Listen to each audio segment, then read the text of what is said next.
Welcome to Solanki education digital.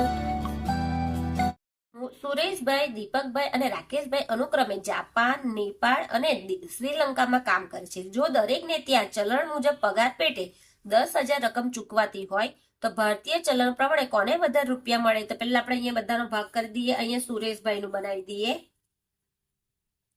અહીંયા દીપકભાઈ અને અહીંયા આવશે રાકેશભાઈ.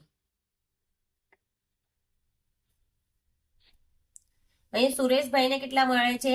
10,000 પગાર ચૂકવાય છે. અહીંયા પણ 10,000 ને રાકેશભાઈને પણ 10,000. હવે દીપકભાઈને જાપાન, પછી સુરેશભાઈને જાપાન, દીપકભાઈને આવશે નેપાળ અને રાકેશભાઈને આવશે શ્રીલંકા. એટલે આ રીતે એમના ચલણમાં ફેરવીશું આપણે પૈસા. તો પહેલા જાપાનનું જોઈએ. જાપાનના છે યેન 0.56, 0.56 રૂપિયા મળે છે. તો અહીંયા પોઈન્ટ કાપવાના છે. તો અહીંયા 10,000 આ પોઈન્ટ કાપીશું ગુણ્યા 56 ઉપર ને નીચે કેટલા આવશે? 100. એટલે આ બે મીંડા જશે, આ બે મીંડા જશે. એટલે કેટલા બચ્યા? 100 ગુણ્યા 56. તો અહીંયા કેટલા આવશે? 56 ને આ બે મીંડા લખીશું એટલે 5,600 રૂપિયા. દીપકભાઈનું નેપાળનું, આપણે નેપાળના કેટલા છે તે જોઈએ. નેપાળનું છે રૂપિયો 0.62.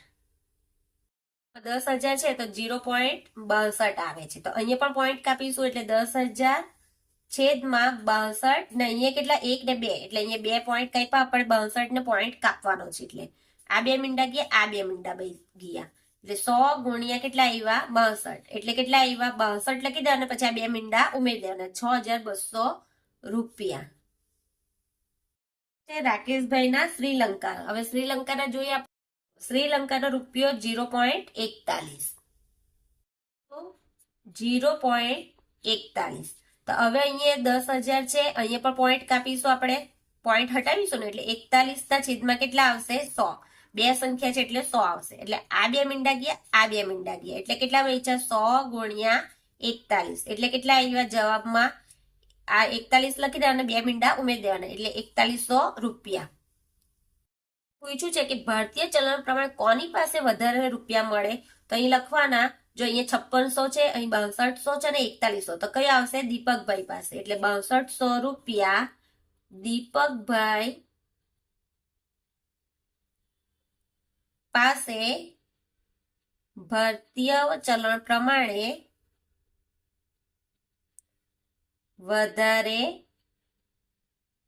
છે, વધારે રૂપિયા છે.